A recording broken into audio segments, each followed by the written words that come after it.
Hello children, good morning. Welcome to physics online classes.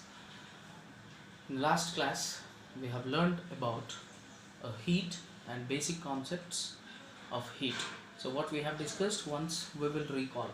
So what heat is a form of energy. That's what we have learned, isn't it? And heat is denoted by a letter called Q. Q stands for quantity of heat. Quantity of heat. And we have already learned with an example that heat is a form of energy. And also we have learned that heat always flows from hotter bodies to cold bodies. That's what we have learned. Now, another basic term which we use in our daily life, that is temperature, isn't it? We will use this word temperature in our daily life. So what is a temperature? Most of the people, they will think that both are same. What both? Heat and temperature. But actually both are different phenomena, isn't it? So what actually a temperature is? Temperature is nothing but is a measure. Temperature is a measure of heat energy, how much it is flowing, isn't it? Or else in other words, temperature can be expressed like this way: degree of hotness or extent of hotness or coldness of different bodies are said to be temperature, isn't it? Temperature is nothing but degree of hotness or coldness, or in other words, temperature is a measure of heat energy. Say for example, you can take a cool drink. Cool drink's temperature is something different. When you touch the cool drink, it is a little bit cool. That means that shows the degree of coolness, isn't it? And if you take a hot tea, okay, or hot biryani, if you touch it, so you feel your fingers will feel the warm or hotness.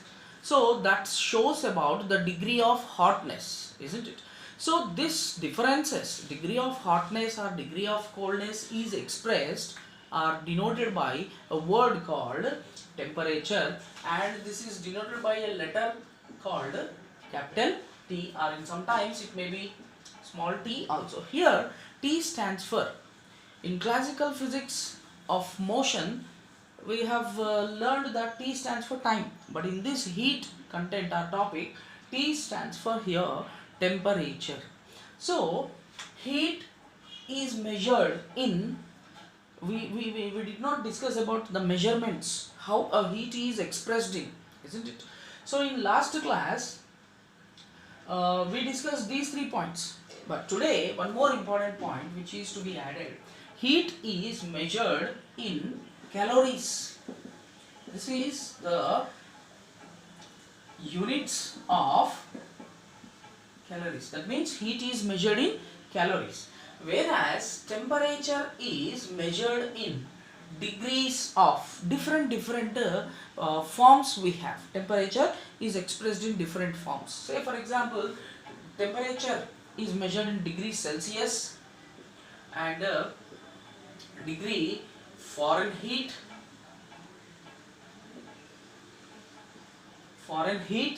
and also this temperature can be expressed in Kelvin scale too, isn't it?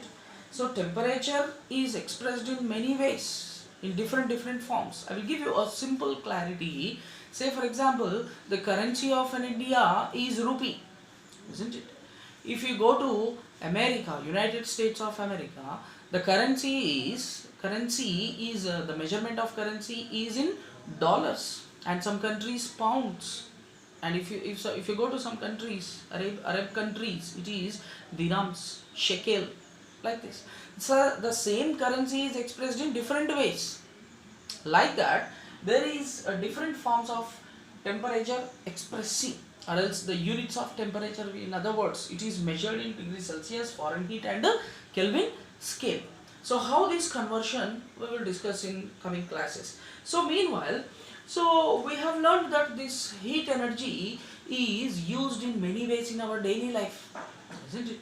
So the heat energy can be transferred into many ways. This is called as energy transformation. See, there is a statement, of course this statement you will discuss, you will learn in your higher classes, a beautiful statement given by different scientists, that is, energy neither created nor destroyed, but if it disappears in one form, it reappears in another form. Did you understand? If the energy disappears in one form, then definitely it will reappear in another form. How? What are those examples? Say for example, by using the electrical energy, we are getting the mechanical energy, and from there we are getting wind energy. That means here we are using the electrical energy. That means it is disappearing. So it reappears in which form?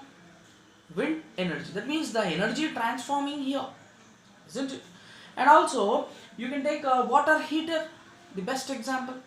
Water heater, with the help of this electrical energy, we are able to heat the metallic rod which is inserted in a water heater. Due to that, the water is getting heated up, and we are making use of course this is a rainy season and winter season, most probably we used to have hot bath, isn't it? For bathing we use hot water. So how we are getting hot water? In different ways, isn't it? So the energy transformation takes place from one, the transformation takes place from one form to another form. We have many examples in our daily life how energy is transferring. Say for example, calling bell. Calling bell, how it works? When you switch it on the electrical energy, otherwise when a current flows through that circuit, okay, that energy is getting transferred to calling bell, and it is transferred to magnetic energy, and from the magnetic energy we are getting sound energy. So we have different ways. Of course you will learn in higher classes about different forms of energy, but today's class, you just imagine, you just learn about the differences between the heat and the temperature. So here heat is defined as a form of energy, and here the temperature is defined as a degree of hotness or coldness which measures the heat energy, whereas the heat always flows from hotter bodies to cold bodies, and heat is denoted by a letter called Q, whereas temperature is denoted by a letter called T, and it is expressed in many ways like degree Celsius, degree Fahrenheit, and degree Kelvin scale.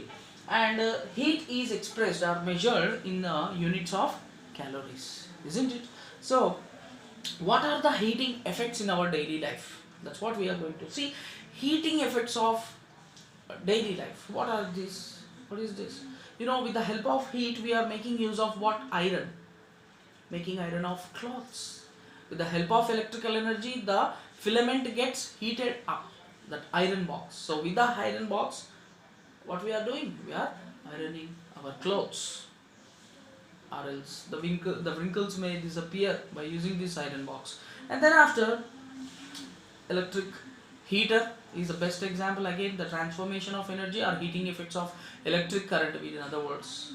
Okay, and bread toaster. Of course, most probably we won't use bread toaster in our daily life, in our houses, but in hotels and different people, they use a bread toaster. With the help of electrical energy, okay, the filaments or the rods or the tray which gets heated up, and you insert the bread inside it, so it gets heated up. So this is what happening, the uses of heating effects of electric current. Okay, and how this conversion from one scale to another scale, I will let you know, okay, in my next video. Meanwhile, you please go through with the textbook and write the differences of heat and temperature, okay, and some more examples in our daily life where we use this heat and temperature, okay, and please practice and write the key points, okay, in notes or in a paper. Please post it in the group. Thank you.